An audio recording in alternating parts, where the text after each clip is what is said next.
à la cour à tel ou tel jeune philosophe. Ça, c'était mademoiselle, je ne sais plus comment elle s'appelait. Enfin, et il avait un grand chapeau, il était en train de faire du charme et j'avais ricané. Though Sartre always wanted to be a writer, he initially took a post as a school teacher. During his spare time, he developed a strong interest in phenomenology, a new branch of philosophy that offered a radical account of the workings of human consciousness. In 1933, he took a year off and went to Berlin to study under Edmund Husserl, the world's leader in that field. When Sartre returned to Paris, he felt he had found an entirely new way of seeing man's existence in the world.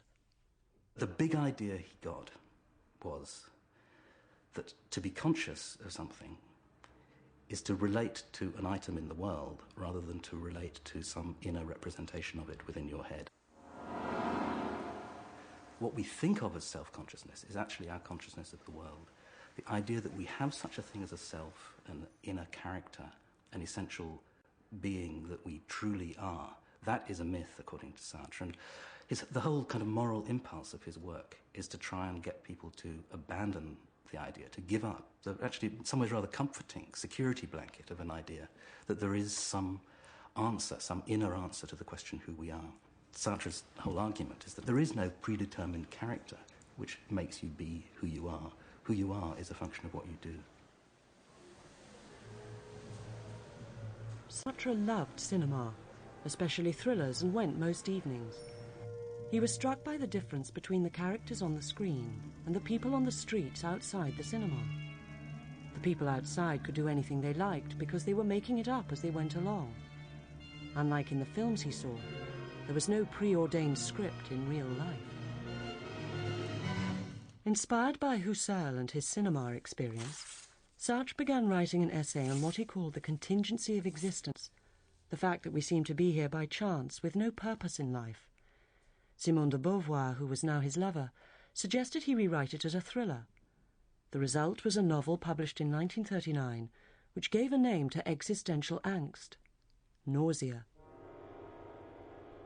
Here we all are, all of us eating and drinking to preserve our precious existence. And there's nothing, absolutely no reason for existing. I remember my philosophy teachers in French lycée, they were flabbergasted by Sartre, because generally, philosophers talk about the lamp on their table. When I perceive the lamp on my table, what do I see? Now here was Sartre saying, I am in a cafe and I want to know what the essence of the waiter is. That was very new.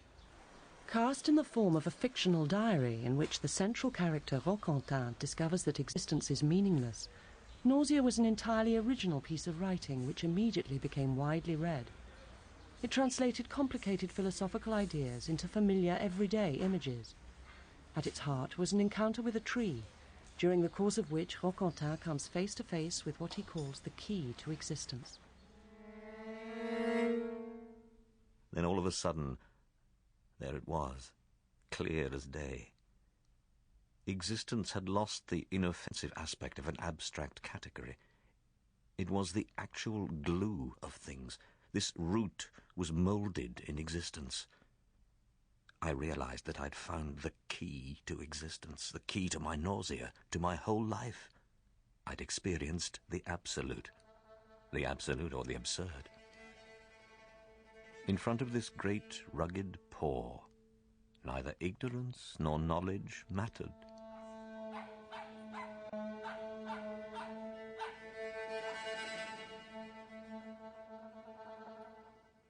Le fait que la vie n'ait pas de sens, justement, nous donne la possibilité de lui donner un sens.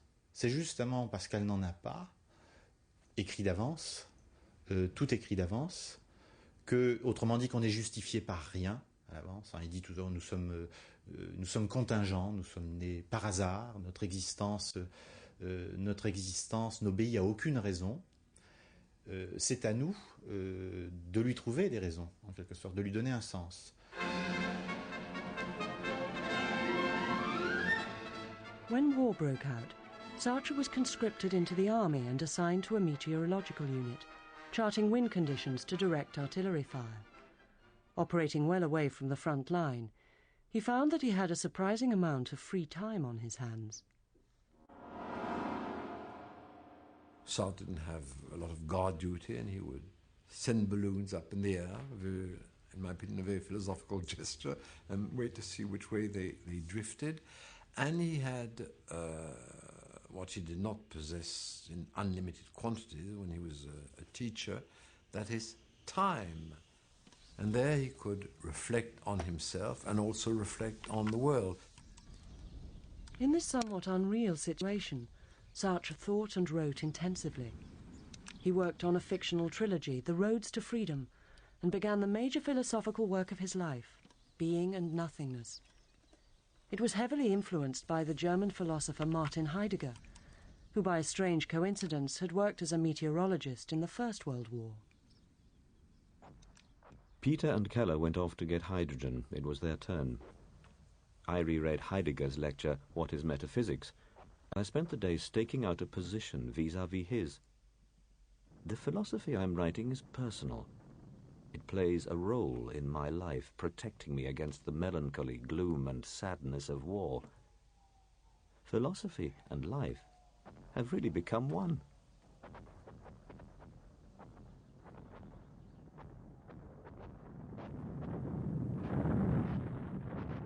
When France fell, Sartre was captured and imprisoned. His year as a prisoner of war made him question for the first time the extreme individualism of his thinking. Là, il fait l'expérience, qui est tout à fait étonnante, visiblement pour lui, d'une rencontre avec des gens qui sont jetés là par la guerre, abandonnés dans un coin, dans un stalag, dans un camp de prisonniers, mais qui viennent de tout horizon. Là, il fait une expérience humaine qui est décisive, qui lui fait prendre conscience de la nécessité de raccorder, de faire un lien entre la liberté individuelle et le groupe, le social. When Sartre escaped from the prison camp and returned to occupied Paris, he was determined to take part in some kind of resistance. He would have liked to become a man of action. Instead, he threw himself into the most powerful subversive activity he could engage in, his writing. Il est rentré, c'était en mars 41. Et le changement, je ne reconnaissais pas. Il était d'une moralité. J'étais sérieux. Ça a changé après, heureusement. Mais il parle de morale. Jamais je n'avais entendu parler de ça. Sartre worked simultaneously on a political play, the novels, and his philosophical writings. He wrote fast. His ideas had been well prepared during his imprisonment. His play, The Flies, a reworking of Greek myth and staged in 1942, was a thinly disguised attack on the collaborationist Vichy government for preaching guilt and submissiveness to the downcast French. Once freedom explodes in the human soul, God can do nothing against man. God can do nothing against this pillar of granite, against this irresistible column, man's freedom.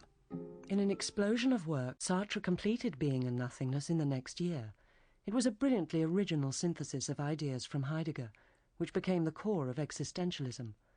At its heart was the concept of authenticity, the idea that individuals can always choose their own actions, even in situations that appear to enslave them.